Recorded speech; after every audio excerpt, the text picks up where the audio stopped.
यार हमारे गोल्डी भाई का रिटायरमेंट मैच अब बहुत ही ज्यादा क्लोज आ चुका है, तो इस पे बात करनी तो बनती थी डेफिनेटली। पहले तो कब वो रिटर्न करेंगे, कौन से इवेंट में उनका मैच होने वाला है, एंड सबसे बड़ी चीज कि किसके अगेंस्ट होने वाला है। करंट टाइम में अभी हमें कुछ ज्यादा चीजें पता नहीं है इस बारे में। तो पहले बात कर लेते हैं कि ये मैच होने कहां से वाला है। तो रिसेंटली एक रिपोर्ट सामने आई थी फाइटफुल की तरफ से, जो कि मतलब ऑलमोस्ट पक्की बात है कि डब्ल्यूडब्ल्यूई प्लान कर रही है गोल्डबर्ग का रिटायरमेंट मैच करवाने की एटलांटा जॉर्जिया में। अब उससे हमें कुछ खास फर्क पड़ता नहीं कौन सी भी सिटी से हो, कोई भी वेन्यू, हमें मेन है कि भाई इवेंट वो कौन सा होगा। तो मोस्ट प्रोबेबली वो इवेंट होने वाला है सैटरडे नाइट्स मेन इवेंट। तो हाँ, वो कोई प्रीमियम लाइव इवेंट नहीं है जैसे कि समर स्लैम या फिर Night of Champions. Recent reports के अकॉर्डिंग तो वो event Saturday Night's Main Event होने वाला है, जिसके लिए मैं थोड़ा सा डिसअपॉइंटेड हूं। कॉज गोल्डबर्ग जैसा बड़ा नाम यार एटलीस्ट एक प्रीमियम लाइव इवेंट में अपना रिटायरमेंट मैच तो डिजर्व करता ही करता है। चाहे समर स्लैम में ना हो, ठीक है, समर स्लैम में आपको अपनी करंट स्टोरीज लेके जानी होंगी, but Saturday Night's Main Event तो सेमी प्रीमियम लाइव इवेंट है। इससे अच्छा नाइट ऑफ चैंपियंस में आप करवा लो। सऊदी से वो इवेंट होगा, गोल्डबर्ग टिकट सेल्स भी करवा सकते हैं, सऊदी वाले भी खुश हो जाएंगे, आप तो खुश हो गए क्योंकि आपको पैसे मिलेंगे, प्लस गोल्डबर्ग भी खुश और एज फैंस हम तो खुश ही खुश। बट अब हमारे बोलने पे कहने पे तो चीजें बदलने नहीं वाली है। करंट टाइम में तो यही रिपोर्ट है। डेफिनेटली डब्ल्यूडब्ल्यूई चीजें कभी भी बदल सकती है, बट फिलहाल के लिए जो था वो मैंने आपको बता दिया। अब हम बात करते हैं उन सारे सुपरस्टार्स पे जिनके अगेंस्ट गोल्डबर्ग कम्पीट कर सकते हैं। मतलब मैच तो एक ही होने वाला है, एक ही सुपरस्टार के अगेंस्ट कम्पीट करेंगे, बट 7 टोटल नाम है जो कि गोल्डबर्ग के लास्ट ओपोनेंट बन सकते हैं। एंड उन सबके नाम मैं आपको बताता हूँ, उनके बारे में थोड़ी बहुत बात करते हैं। Let's start with the first one, जो कि हमें मैच देखने को मिल सकता है गोल्डबर्ग वर्सेस द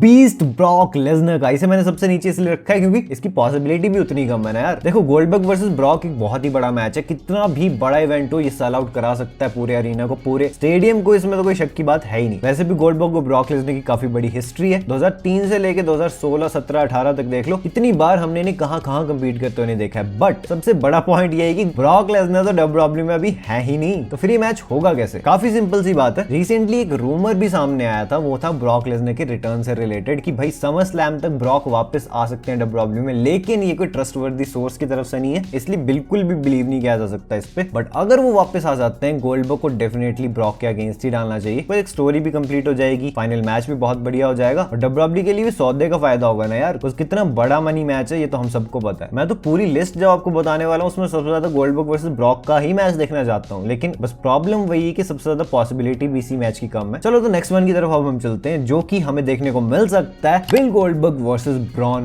ब्रेकर के बीच। ऑब्वियसली यार, कॉज ब्रॉन ब्रेकर काफी ज्यादा रिजेंबल करते हैं गोल्डबर्ग को, पूरा डब्ल्यूडब्ल्यूई यूनिवर्स जानता है। इवन ब्रॉन तो टैटू भी करवा चुके हैं एक टाइम पे गोल्डबर्ग का। इन दोनों की फोटो साथ में थी, जिससे पता लगता है कि रिलेशंस इन दोनों के काफी अच्छे हैं। गोल्डबर्ग शायद स्कॉट स्टाइनर और ब्रॉन के फादर के भी काफी अच्छे दोस्त है। तो फिर as a passing the torch moment Goldberg शायद ये मैच करना चाहे ब्रॉन ब्रेकर के अगेंस्ट। बट इस मैच की भी होने की पॉसिबिलिटी पता क्यों कम है? वो इसलिए क्योंकि Bron Breakker currently heavy story lines में इन्वॉल्व है। आप सबको तो पता ही है, सेथ रॉलिंस की फैक्शन में वो ज्वाइन हो चुके हैं। अब ऐसा नहीं कि फैक्शन में ज्वाइन हो गए तो वो मैच नहीं लड़ सकते गोल्डबर्ग के अगेंस्ट, डेफिनेटली लड़ सकते हैं क्योंकि उनकी इंडिविजुअल स्टोरीज भी तो चलेंगी ना। हर बार टैग टीम मैचेस में थोड़ी कंपीट करते रहेंगे। और वैसे भी अगर ब्रॉन ब्रेकर को टॉप नॉच बिल्ड करना है डब्ल्यूडब्ल्यूई को, तो उन्हें बड़े बड़े सुपरस्टार्स को हरवाते जाना होगा ब्रॉन ब्रेकर से, और गोल्डबर्ग उस लिस्ट में काफी बड़ा नाम हो सकते हैं। तो मैं तो चाहूंगा कि इनका मैच हो, बट थोड़ी पॉसिबिलिटी कम है। नाउ इनसे नेक्स्ट सुपरस्टार की तरफ मैं चलता हूं, जो कि गोल्डबर्ग के अपोनेंट बन सकते हैं, and that name is none other than of the Viper, the Apex Predator, Randy Orton. ये भी रूमर हो रहा था नाम, आई डोंट नो व्हाई, और सच बोलूं तो मुझे याद भी नहीं कि गोल्डबर्ग और रैंडी ऑर्टन का मैच कभी हुआ है या नहीं हुआ है। बट इतना मैं कंफर्मली कह सकता हूं कि भाई लोगों के लिए एक बहुत ही बड़ा ड्रीम मैच है। और वैसे भी गोल्डबर्ग जब अपनी प्राइम में थे तब रैंडी ऑर्टन एक न्यू भी थे, बस डब्ल्यूडब्ल्यूई में रूकी सुपरस्टार थे। तो अगर मैच हुआ भी होगा तो वो मैच नहीं जो कि अभी हमें देखने को मिल सकता है इस करंट टाइम में, क्योंकि अब रैंडी ऑर्टन भी लेजेंड है और गोल्डबर्ग तो आइकॉन है ही। और दोनों का रेसलिंग स्टाइल भी काफी अलग है, दोनों एक दूसरे के साथ काफी बढ़िया मैच डिलीवर कर सकते हैं। और वैसे भी गोल्डबर्ग को भी एक बड़ा ओपोनेंट चाहिए होगा ना अपने लास्ट मैच के लिए। क्या पता वो न्यू सुपरस्टार्स के अगेंस्ट भी कंपीट न करना चाहे, तो डब्ल्यूडब्ल्यूई ऑर्टन को ये बड़ा मैच दे सकती है, एंड गोल्डबर्ग को भी उनके फाइनल मैच के तौर पे। चलो अब इनसे नेक्स्ट मैच की तरफ मैं चलता हूं, जो कि गोल्डबर्ग को हो सकता है against Bronson read. Bronson read ने जस्ट अभी कमबैक किया डब्ल्यूडब्ल्यूई में, वो भी एक बहुत ही बड़ा कमबैक, क्योंकि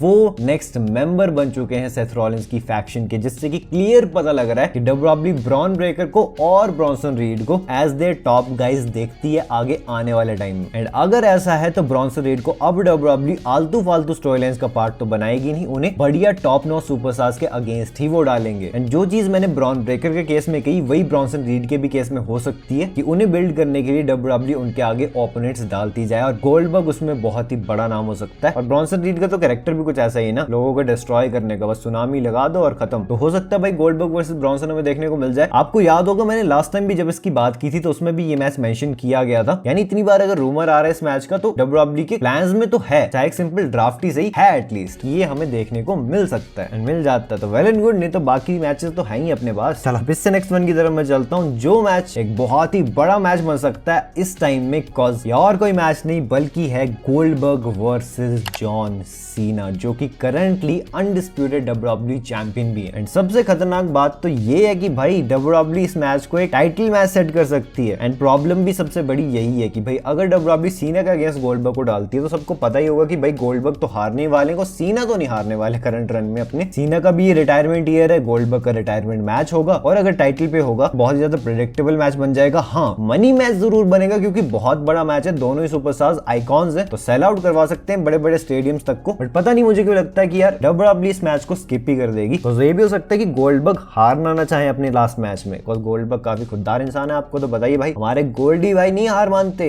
याद है 173-0। तो हाँ इसलिए मैंने कहा कि भाई जॉन सीना के अगेंस्ट उनका मैच जरूर हो सकता है बट WWE शायद ये चीज स्किप कर दे, इसलिए ज्यादातर चांसेस बनते हैं कि जिसके अगेंस्ट भी गोल्डबर्ग का फाइनल मैच होगा वो कोई करंट एरा का ही सुपरस्टार होने वाला है। एंड एक और नाम जो रूमर हो रहा है गोल्डबर्ग के अगेंस्ट कंपीट करने के लिए, that is none other than of Dirty Dominik Mysterio. अब देखो ये मैच काफी इंपॉसिबल सा लगा मुझे जब मैंने रूमर देखा तो, बट हो जरूर सकता है। डोमिनिक मिस्टीरियो का कैरेक्टर कैसा है आप सबको तो पता ही है, क्या पता एटलांटा को कुछ फालतू फालतू चीजें बोलने लग जाए, गोल्डबर्ग वापस आए, इन दोनों की छोटी मोटी राइवलरी WWE दिखा दे और हमें फाइनली मैच भी देखने को मिल जाए दोनों सुपरस्टार्स का। चांसेस इसके कम है, चांसेस इसलिए कम है क्योंकि डोमिनिक इंटरकॉन्टिनेंटल चैंपियन, अगर वो अपनी टाइटल ड्रॉप नहीं करते तो थोड़ा मुश्किल हो जाएगा ये मैच करवाना, क्योंकि आईसी टाइटल पे मैच होने नहीं वाला और इतनी जल्दी डोमिनिक अपनी टाइटल हारने नहीं वाले। इसलिए अब बिल्कुल आ जाता हूं मैं फाइनल नाम पे, जो कि मुझे लगता है आपको ऑलरेडी पता लग ही गया होगा। This name, this match is none other than Bill Goldberg versus the Ring General Gunther. And इस पे गोल्डबर्ग ने खुद भी बातचीत की है एरियल हवानी के शो पे शायद, जब उनसे पूछा गया था कि अगर उनके ओपोनेंट गुंथर बनते तो उन्हें कैसा फील होगा, मतलब क्या वो रेसल करना चाहेंगे उनके against as his last opponent. तो गोल्डबर्ग ने कहा था कि हाँ अगर ये मैच होता तो काफी इंटरेस्टिंग होगा क्योंकि वहां पे कुछ हीट है, और वो किस हीट की बात कर रहे थे जो कि हमें लास्ट ईयर बैड ब्लड में देखने को मिली थी जब गोल्डबर्ग ने गुंथर को कन्फ्रंट किया था। मतलब वही गुंथर ने थोड़ा बहुत बेइज्जत करना शुरू किया गोल्डबर्ग